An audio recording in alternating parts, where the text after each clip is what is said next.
Buenos días.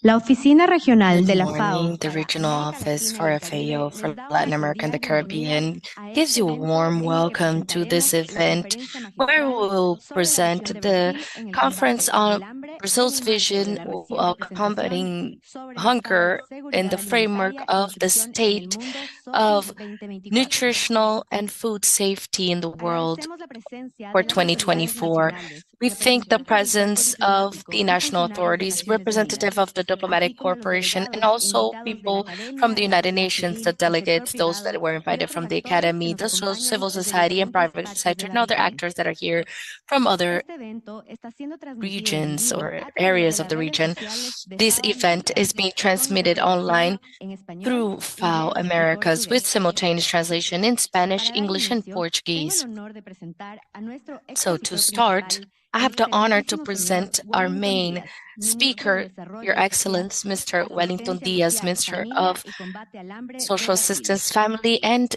Fight Against Hunger for También Brazil. quiero dar la bienvenida al I señor would Mario also Lubetkin, like to subdirector welcome general Mr. y Mario representante Lovetkin, regional de la subdirector, FAO para regional América Latina subdirector, y and el Caribe, FAO representative a for quien Latin invito America a and the tomar la Caribbean. palabra y And I compartir su invite mensaje. to give a few opening remarks.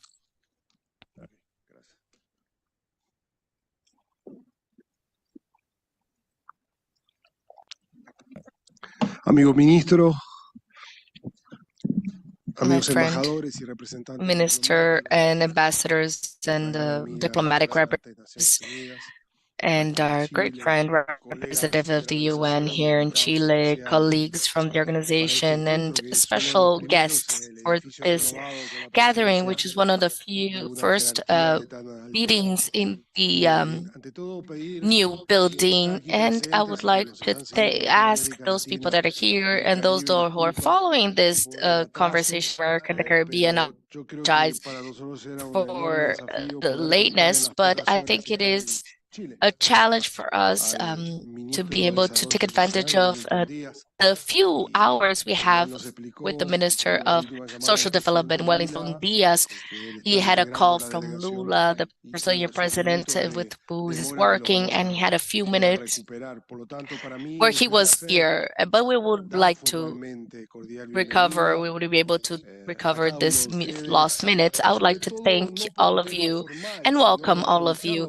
not oportunidad just because de of la formalities, presencia del but ministro to take advantage of para the opportunity of profundizar el the análisis minister's respecto del presence tema here to central talk a little bit deeper on the que nos analysis ocupa en of esta the actividad de hoy, main que es subject, la reciente presentación del informe which del Estado de is Seguridad the Alimentaria y Nutricional presentation del of Mundo, the conocido como SOFI World 2024. Esta es la primera Report on iniciativa food que and hacemos nutritional apenas dos safety. This semanas is the después first initiative that de un we are hecho doing realmente only up two importante weeks y del after cual a el very ministro important Wellington tuvo event un papel took place fundamental where the Minister Wellington para had a lograr los que fundamental role acontecieron en to be G20 able Río to de Janeiro. achieve Decía, hace pocas the semanas results we had in participamos G20 in Rio de acompañando al Janeiro. director general de We la FAO, Chido Yu, participated en working with esta Chudo Yu, lanzamiento, the en General Director esta of FAO, reunión del G20 que in se this conectó con el SOFI. La meeting primera vez for que hicimos el SOFI G20. en un país que no It fuera was the nuevo, first time we did SOFI es in decir, a country fuera de that Nueva was York, es decir, not New fuera del sistema de Naciones Unidas. Y creo que New estamos todos muy York contentos side de que efectivamente por el of impacto y el the system resultado of the United lo Nations. hayamos And I think hecho that we're all combinando con la happy because reunión of the impact del of the G20 en Brasil. result Pero that diría más, creo que fue has happened extraordinariamente importante porque eso when we combinó are doing them. con la And this is propuesta de la why, presidencia because with the brasilera proposal of the de lanzar la Brazilian Alianza presidency Mundial contra el to be Hambre y la able Pobreza del to G20, launch nunca these World antes Alliance nada against parecido hunger se había and poverty logrado y in que G20. Nothing esperemos que ever los países del happened like G20 this sort before, discutiendo en el and mes de we noviembre en Río de hope Janeiro that the la pobreza countries of y G20 creo un in its instrumento summit de in enorme importancia Rio de también en Janeiro, nuestro they can trabajo try and para el create futuro de la lucha an contra amazing el hambre. Por lo tool tanto, for quiero our decir que es un country honor and the tener fight against al hunger. ministro en Therefore, estos it is an minutos, honor en este for me to tiempo have the con nosotros. minister No es su primera for visita, these pero few esta fue una minutes, visita realmente his importante first después visit, but de it's a very todos los important visit resultados que se habían after dado. all of the Eh, results that y we have justamente seen. nosotros le pedimos al ministro que And nos we have acompañara asked the minister to be para que nos here with ayudara us con sus so he could help reflexiones us y with sus his resultados own por thoughts parte de las autoridades and his brasileñas own de cuál fue el camino results que that ustedes reflected on the results of the Brazilian authorities, and to tell us what was the journey that you took when you took over the government to resolve hunger and malnutrition in Brazil regarding this report of 2024. I'd like to highlight to all of the people here present that the minister has shown, personally shown, ever since he started in his three, to give positive results to his Brazilian government. And when porque tenía claro los objetivos y la metodología de la FAO, SOFI 2024. Estoy hablando de enero 2023.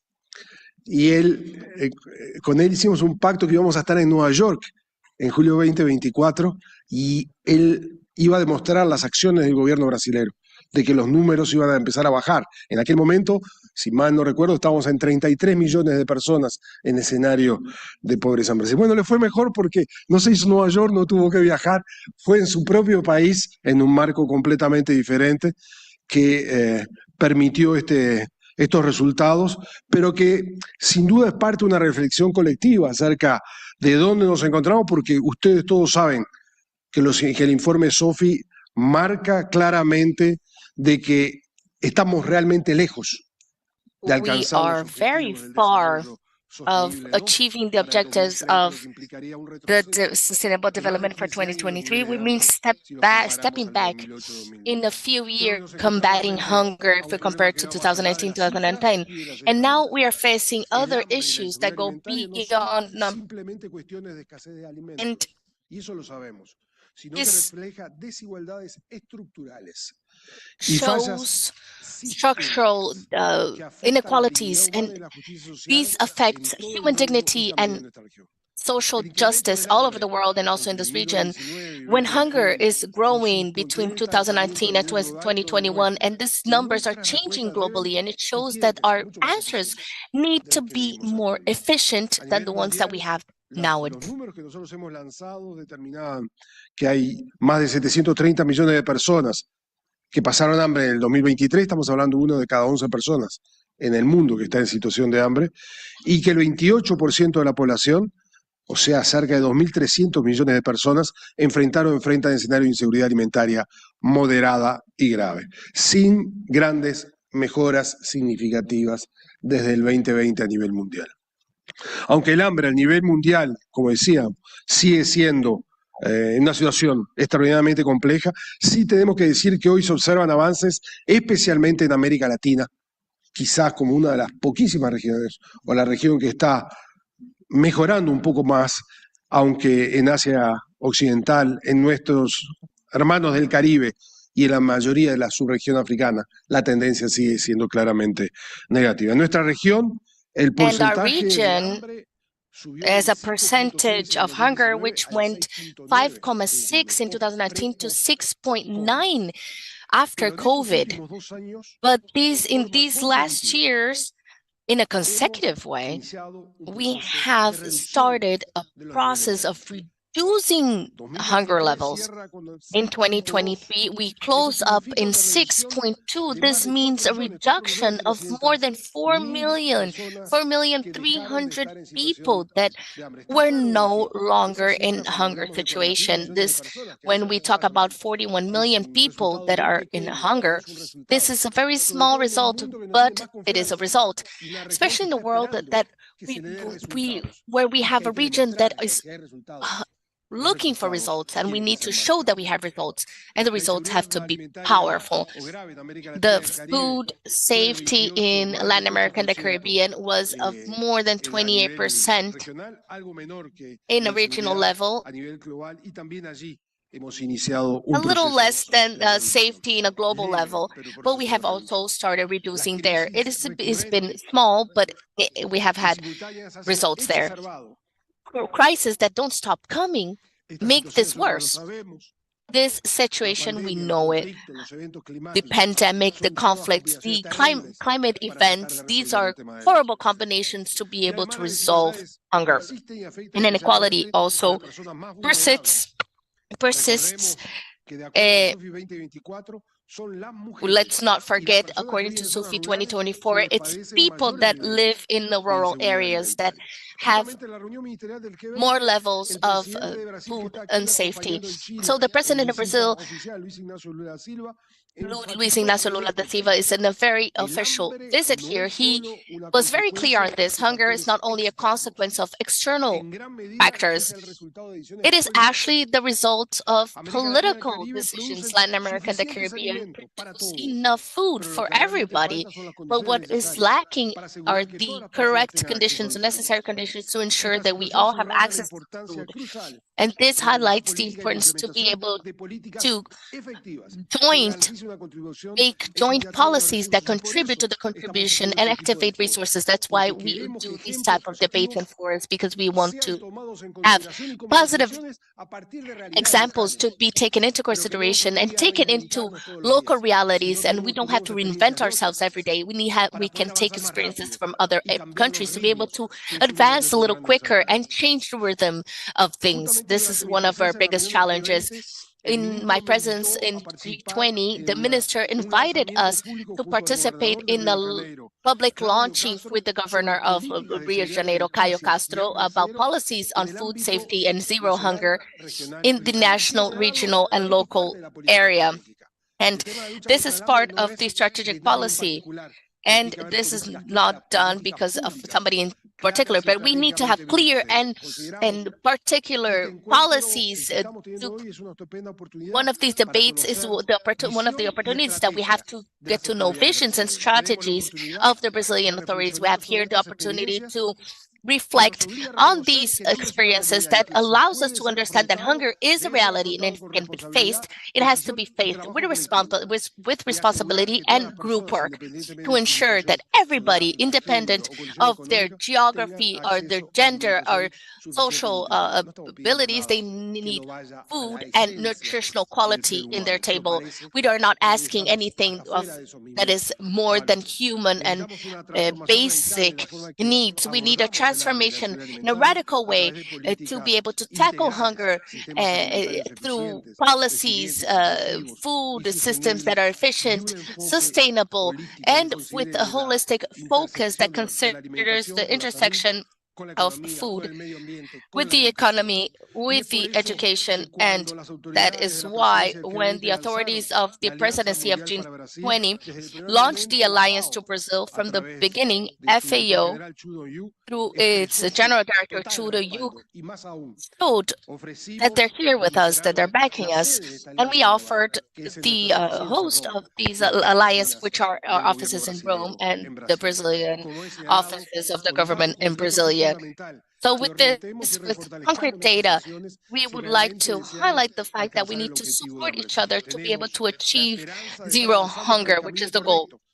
Now, we are advancing through the correct way in all of this journey. We're looking to the future. This is the future, and we have to be aware, because we don't need to look to our path only. We need to be aware of the path we're crossing. That's why we need to support every country in the region with the responsibility to eliminate hunger and malnutrition for it to be a reality in 2030. We would like to listen to our friend Wellington Dias so that he could share with us in concrete the results of this process and where we're heading from the viewpoint of the Brazilian authorities. Thank you very much.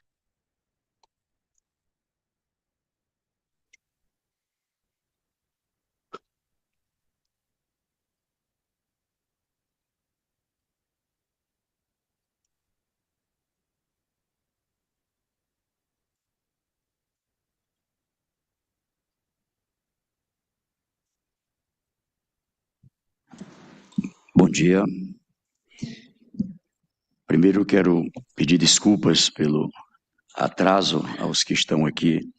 Good morning. First of all, I would like to apologize for my delay to all of you that are present in this room and to those that are connected online. I have a very tight agenda, the agenda of President Lula. And we were in a meeting. I would like to Estou bastante impressionado como ficou essa reforma. Quando eu estive aqui, estava em obras e state numa that situação em que a gente has implied an enormous amount of work. E ficou realmente And the truth of the matter is that we weren't sure at that time of what the result of this would be. I would like to greet all the ambassadors from different countries, those that are accompanying us from the United Nations. I would like to share a couple of stories with you. Eu sou de uma região do Brasil. Experienced hunger. I come from a region in Brazil, in the state of Piauí,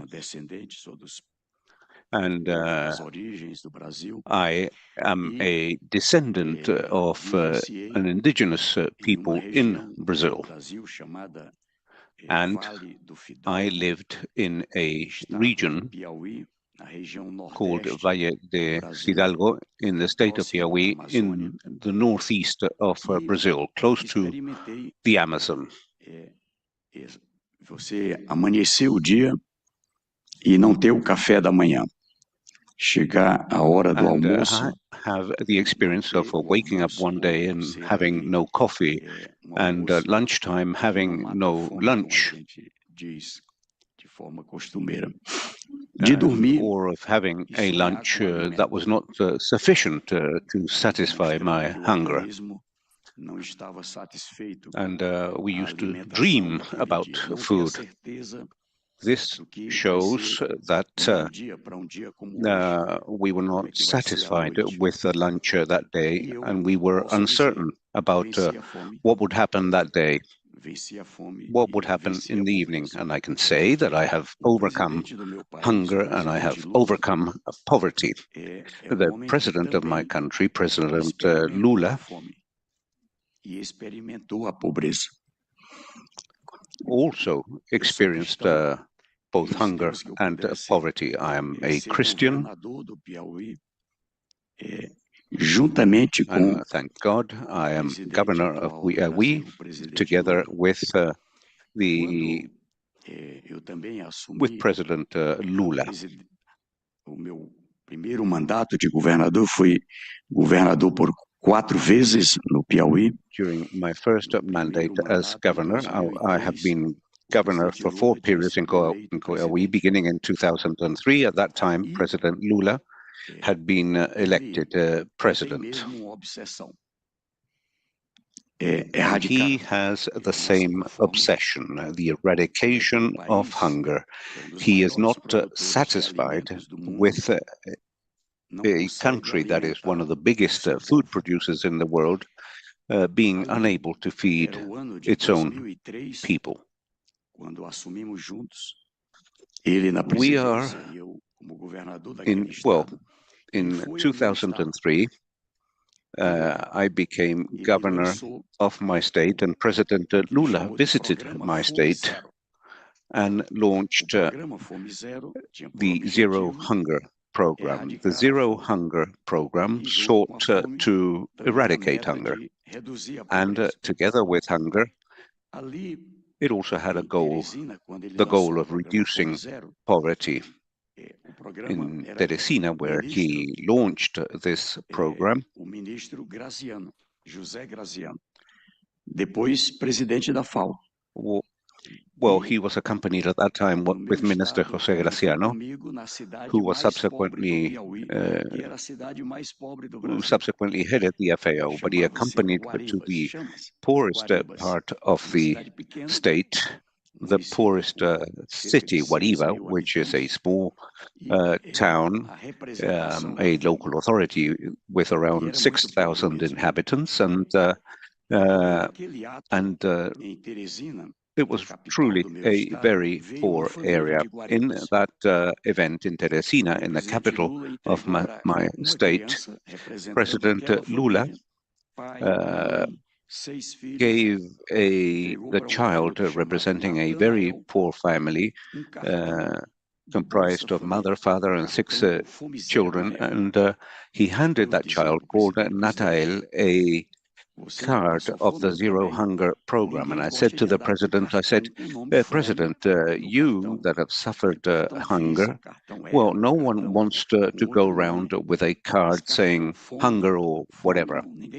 You can call it visa or whatever, but please give it another name, but not hunger, because no one will like that. And so they changed the name of that card and called it Bolsa Familia. That boy called it Nathaniel, who received that card, as from that moment, as from the transfer of that amount, he was then able to have enough money to feed himself and pay for his basic needs. And subsequently, the children were able to study, because before that they were forced to work in order to try to help to support the family. That boy today has become a lawyer. He is married to a lawyer as well, and his family was able to overcome poverty and has no longer fallen back into poverty. I always say that investment, not only in food, but in the eradication of poverty, is an investment that is done once. You invest and you're able to make somebody overcome poverty and hunger, and as from then, it is very difficult for the following generations to fall back into poverty and hunger. So it's a worthwhile investment. And not many investments are of this nature. The issue that Natael and another 14 million Brazilians over the past 20 years, 14 million families have been able to overcome both poverty and hunger, based on a program that involves 2 major systems, the social assistance part and also the food security aspect. Now, in a city such as Guaribas, a city that was a symbol of zero hunger, each person, each family levar em conta o crescimento daquela comunidade. Rather, with each family, we work on a plan in order to promote the development of the community. And today, I can say that Guaribas is no longer the poorest city in Brazil. It is among the 100 poorest, but before that, it had a development index of 0.3. And has now moved on to an index of 1. That was the classification, which implied that the development was extremely low. After that, it increased to 0.4, well below development. After that, to 0.5, still a low level of development. Subsequently, 0.6, which was a medium level development. And today, it is approaching an index of 0.7. At the same time, we are working on a whole series of actions in order to resolve a whole set of problems, focusing on life expectancy. What is it that we can do in order to improve life expectancy and the family revenues? So what I say is that this is not only applicable to Guaribas, but to many other places. When we looked at the G20 agenda in May, in Teresina, and as from the presidency of G20, we can evidence that events have been held in different places within this agenda. One of the events was held in my state. And a study was conducted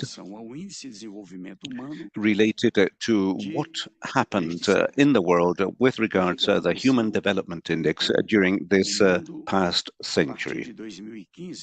what had happened in the world as from 2015 related to the Sustainable Development Goals.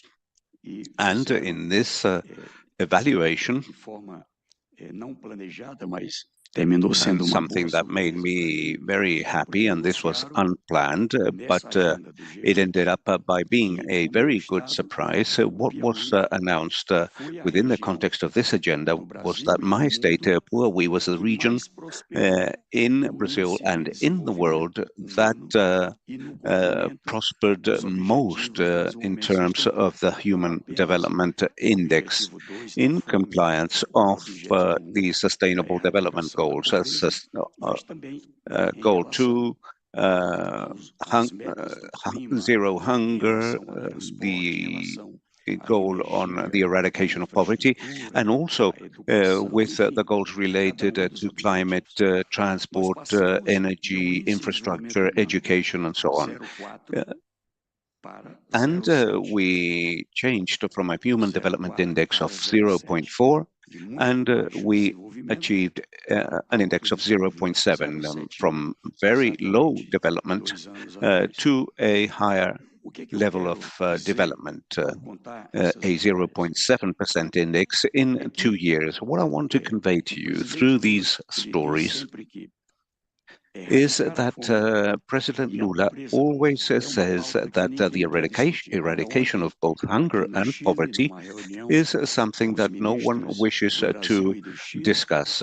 Here in Chile, we held a meeting yesterday, or a meeting was held yesterday between President Boric and President Lula. And it was stated during that meeting that no one likes to talk about hunger or poverty. Nor do people want to speak about people that are suffering from hunger. If you ask a person whether he or she is going hungry, they don't mention that. People that go hungry go to a neighbor's home and during lunchtime, and he is asked, have you had lunch? And that person that is suffering from hunger says, yes, I've already had lunch, because they are ashamed of saying that they are suffering from hunger. I also mention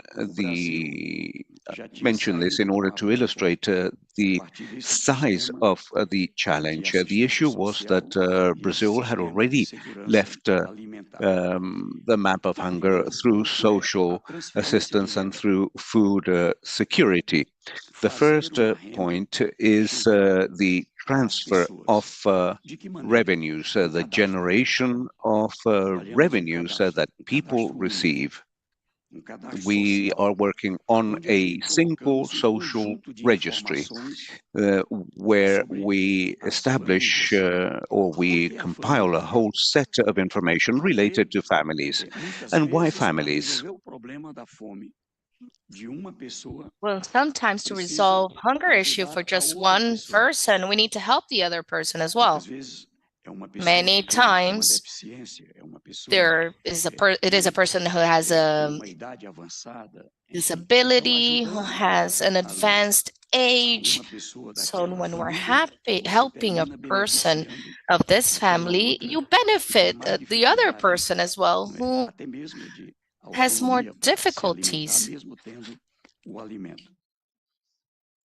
Even in moving or something of the sort.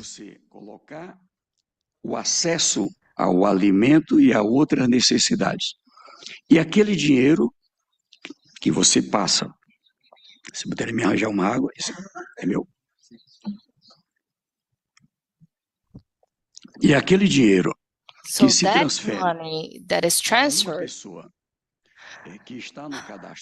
to a person who is in the unique registry, this circulates where they live, and the poor, or the ones that are more poor, also circulate where other people of the same income are at. So also it not only benefits that family, but it also benefits the whole family. The money of a lot of poor families circulate where poor people live.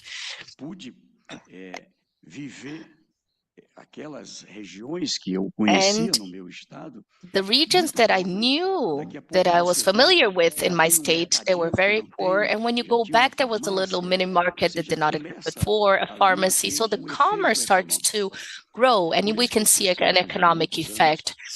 This is why it's been in many years that I say that for social aspects to happen, it has to be integrated with the economic part, and it has to be worked even with the environmental issues. Social, economical, and environmental issues should work hand in hand. When we have the economy that is growing, it's developing, we know that a lot of people are going to leave poverty. But when you have policies that are directed towards the poor family, they give stability and conditions to grow inside the same economy.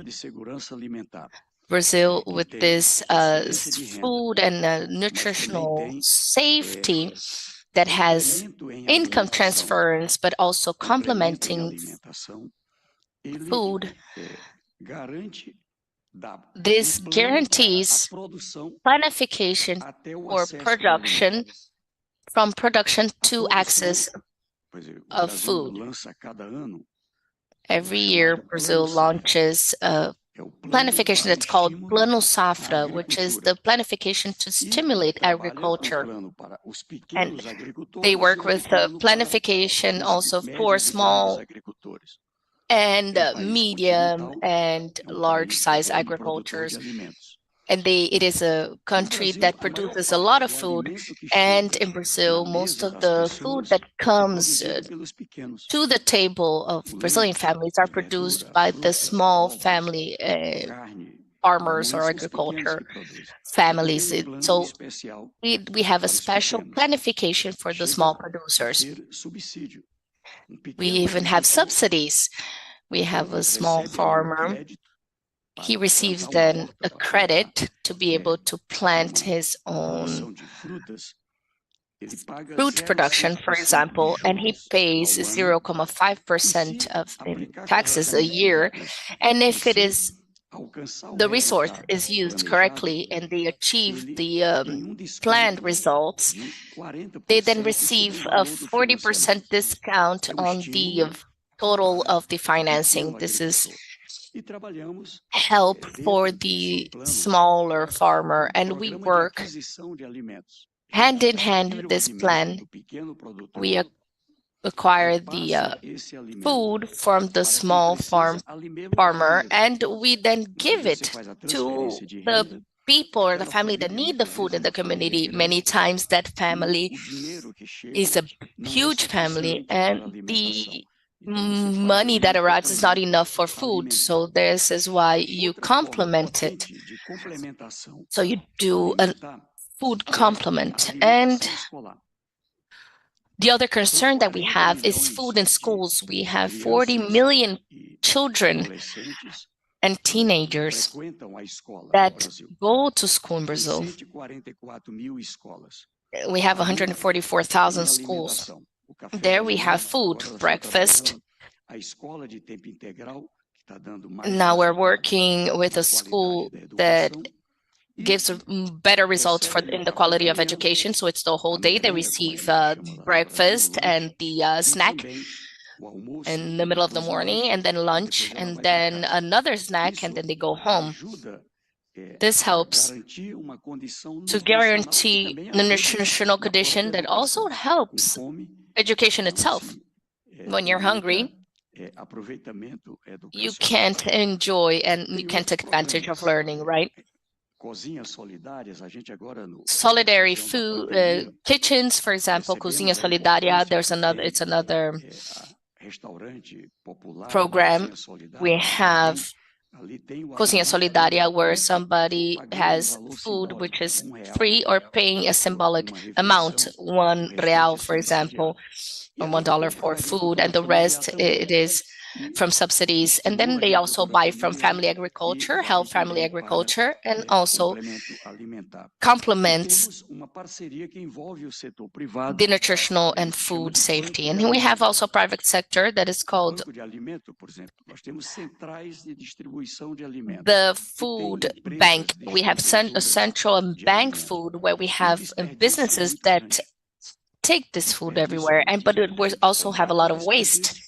We fight waste when the food is about to go bad, for example, fruit.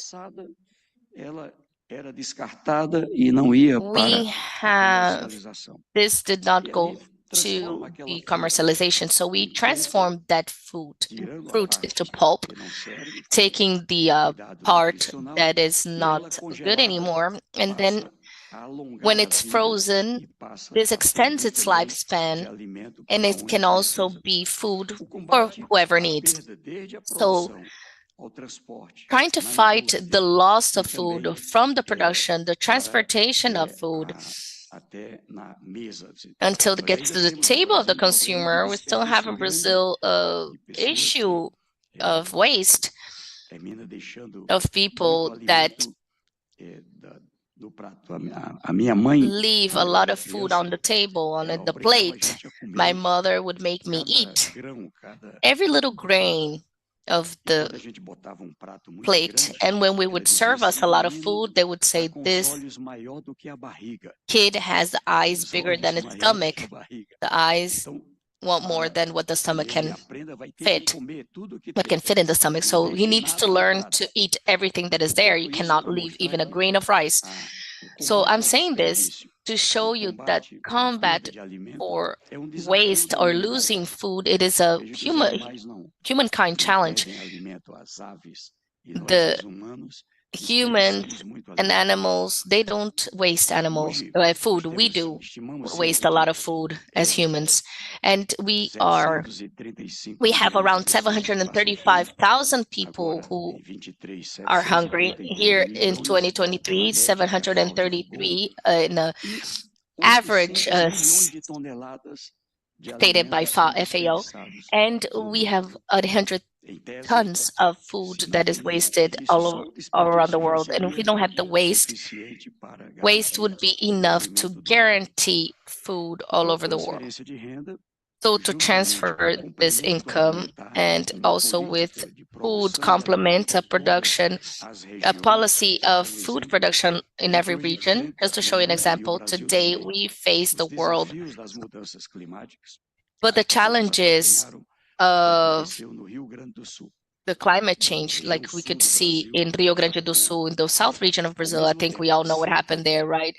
At the same time, we had drought, and right afterwards, cyclones, and then flood, and then drought, and then cyclone, and then flood, and it did not stop, and so on. It is a region that has an influence from the Atlantic and the Pacific, and because of deforestation and certain phenomena explained by scientists, these that would happen. Right now, we are helping the Amazon. The rivers are going down 30 days before the drought would happen. Previously, the communities are isolated because the only access they have is the river. Isso causa problemas de desorganização no sistema alimentar. E os mais pobres. And this also disorganizes the food organization. The poor population is the one that suffers more in the Amazon in the north of Brazil. So we need to live with this new climate. It is a bigger challenge, and in this new challenge, Rio Grande do Sul is a region in Brazil that would produce 70% of rice. That is one of the typical foods that we have from Brazil. 70% of rice produced in Brazil that reaches the table of Brazilians are produced in Rio Grande do Sul. With a drought and flood, we had a lot of loss, and you have we have an unbalanced, it is unbalanced. So with this, President Lula created an interministerial chamber called CAISA, which has 24 ministries to be able to work with the plan of Brazil Zero Hunger. And there we plan, what is Brazil going to produce to export? What is going to produce on the table of the Brazilian people according to the food habits in each of the regions? With this planification, we can then have some stimuli to be able to guarantee an adequate pricing of the food. We have policies there for the basic food nest that we called here. We have a tributary or taxes of states, etc. Now we don't have any taxes on the product of that group of foods that we are offered by the government. And with climate change, then the price goes up. So we need to buy the rice and offer it in a normal price. Inside the system, we have a business called CONAB, which is the company that gives the food to the producer, buys the food from the producer, so the price doesn't go down for the farmer, so they don't have any loss. They have a minimum price, and the CONAB goes there and buys it from the farmer, and this product, it is then stocked. And when the price starts to go up, sometimes just due to speculation, we have the public offer that makes the price go down again. So this is a very complex system. It's not as simple. So taking out from hunger or poverty is not something easy to do. When Lula, the president, started in 2023, Brazil was already one of the countries that had more people hungry. And from then on, in 2014, we were able to reach the conditions set forth by FAO, like we call it in Brazil, for the country to leave this condition of hunger. And that system that was implemented by the previous government was disappeared. We no longer had the policies or the results. And Brazil, once again, experienced greater poverty, extreme poverty, and hunger. Last January, around 2 million people formed part of these new plans, working with the FAO, with the food security report, and Brazil worked with the idea of food security at a Brazilian scale. That year, 2021, 2022,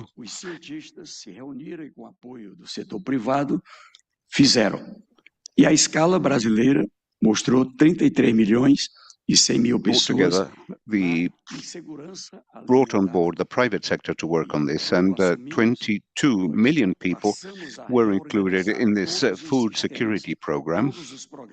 And we were able to reorganize all the systems and all the programs. It was not just this did not only involve a transfer of resources, and therefore people saying that, oh, well, Brazil has Bolsa Familia. No, this is 36 programs, and Lula is very clear on the fact that poverty not only implies food, home, and money, but rather poverty involves a whole series of human needs, and revenues are transferred. In many cases, resources are transferred. In Bahia, for example, in the municipality of Labores de Campos, during that visit, a family was receiving 1,200 reales from the program Bolsa Familia.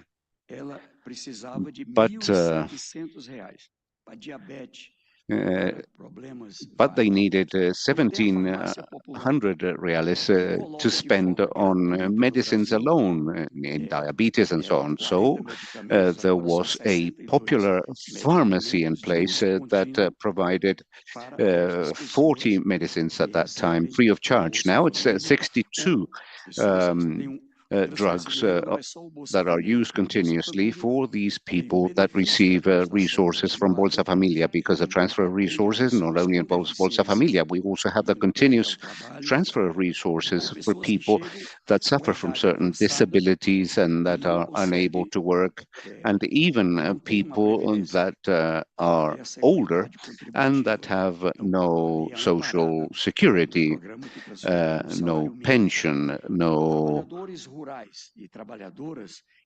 revenue in that sense, and therefore they receive a minimum salary. Rural workers, for example, that reach old age and that have no pension system,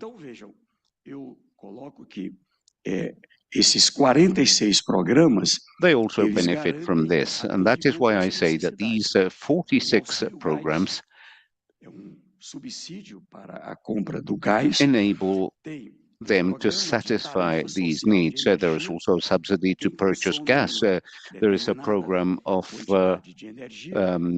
energy prices. Those that use a specific amount of energy will benefit from a discount, which represents close to 65%. And in the case of indigenous peoples, that represents 100%. In other words, they don't pay for electricity. We will also have an educational program where the transfer of resources is linked to certain obligations. And I am nearing the end there. They receive the transfer of resources, but what they need, for example, is to have been fully vaccinated, for pregnant women to have received medical care,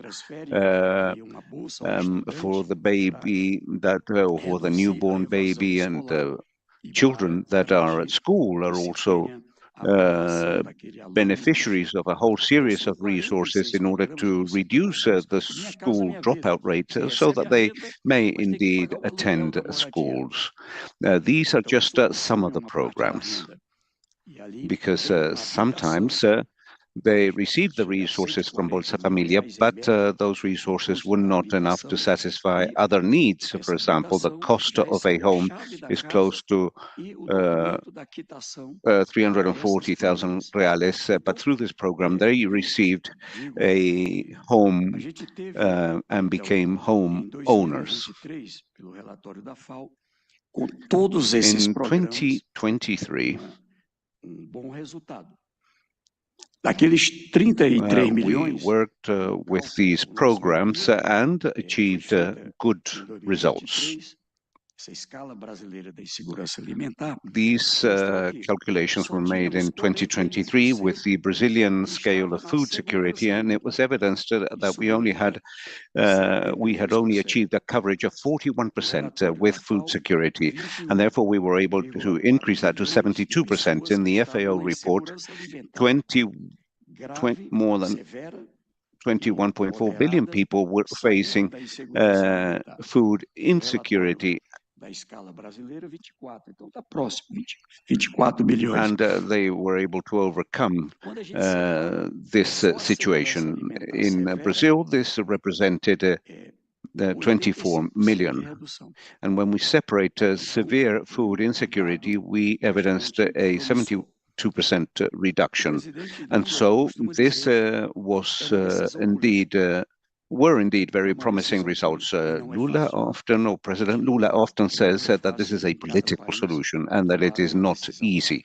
Again, this is not easy in any country. It's not easy to make these types of decisions, to place the poorest in our budget, and that is what we did in our country. For this year, we have allocated $71 billion of the budget for the poorest, and these 46 programs imply an investment of $70 billion.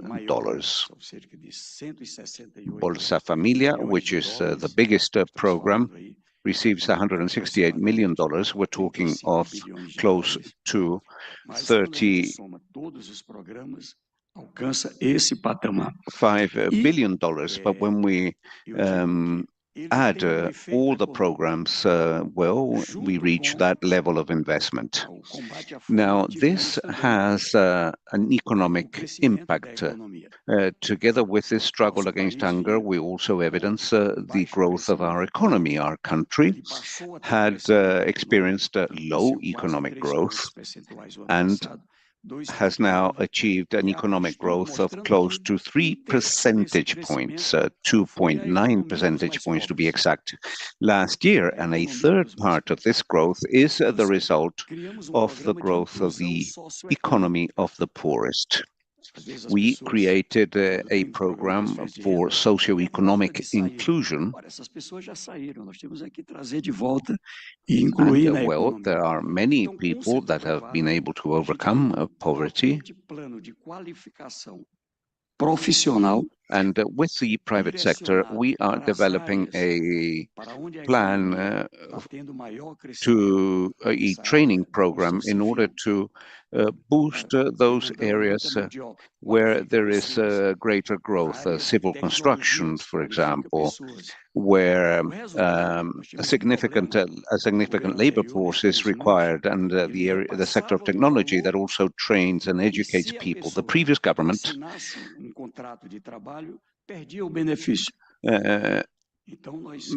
meant that if people signed a work contract, they would lose all these benefits. But today, what we did was to modify this, and what we do is to consider their income. If somebody has an income of receives an income of less than $40 per capita, they can still receive Bolsa Familia. If they exceed that amount, they only receive 50%, and they only leave the program once they are able to overcome poverty. This year, we also launched a program to support entrepreneurship. In other words, I visited the state of Ceará, and there I visited one of the thousands of people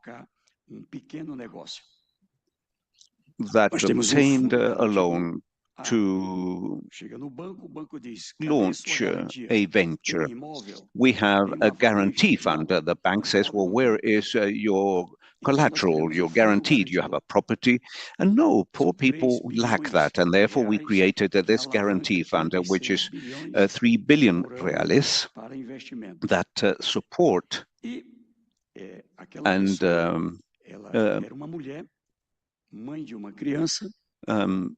imply 30 billion a year. This woman, who was the mother of a young child, was suffering from family violence, had to leave her home, and she was taken on board by the social system and began to receive Bolsa Familia.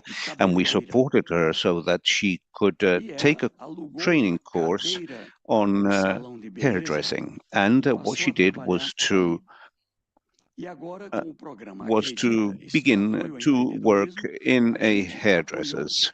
And now, with this program that supports entrepreneurs, well, she was supported, she received financing, and now she has opened her own hairdresser salon. And she said, I am Patricia. I used to be Patricia from Bolsa Familia, but now I am known as Patricia the hairdresser. And now I am Patricia the entrepreneur. And so we are working in order to have millions of entrepreneurs. We have 4.6 million that have received certification of a formal business. and 19 million that are still working informally. We support informal workers so that they can be formalized. Last year, 9 million Brazilians signed a work contract and now form part of these social programs. So I would like to conclude by stating that in Brazil, we work ajudando aos menos desenvolvidos. Considering that we want to help those that are in need, those that have achieved less development. All those that have overcome poverty have been helped by someone. I was supported by someone. Lula, the president of Brazil, was able to overcome hunger and poverty because somebody helped him. And therefore, we understand that it is not reasonable.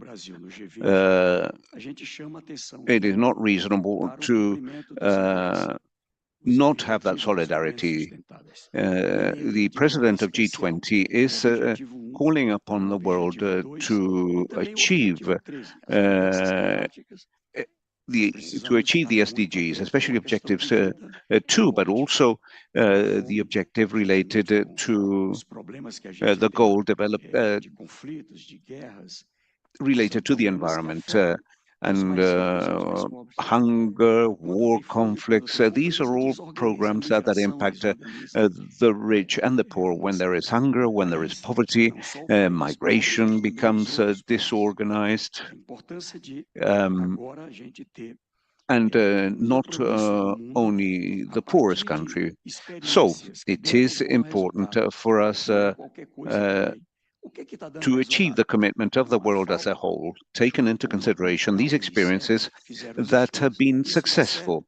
We need to view what has been successful, and the FAO, together with UNICEF, conducted studies, determined what worked and what did not work, and out of what worked, they were able to generate a basket of experiences, and the idea is that countries, as from November of this year, when we will hold the G20 summit, countries may adhere, and not only G20 countries, but also other countries, so that more developed countries can help less developed countries, and that so that more developed countries can help less developed countries through knowledge, through financing, through whatever they can, but that they help.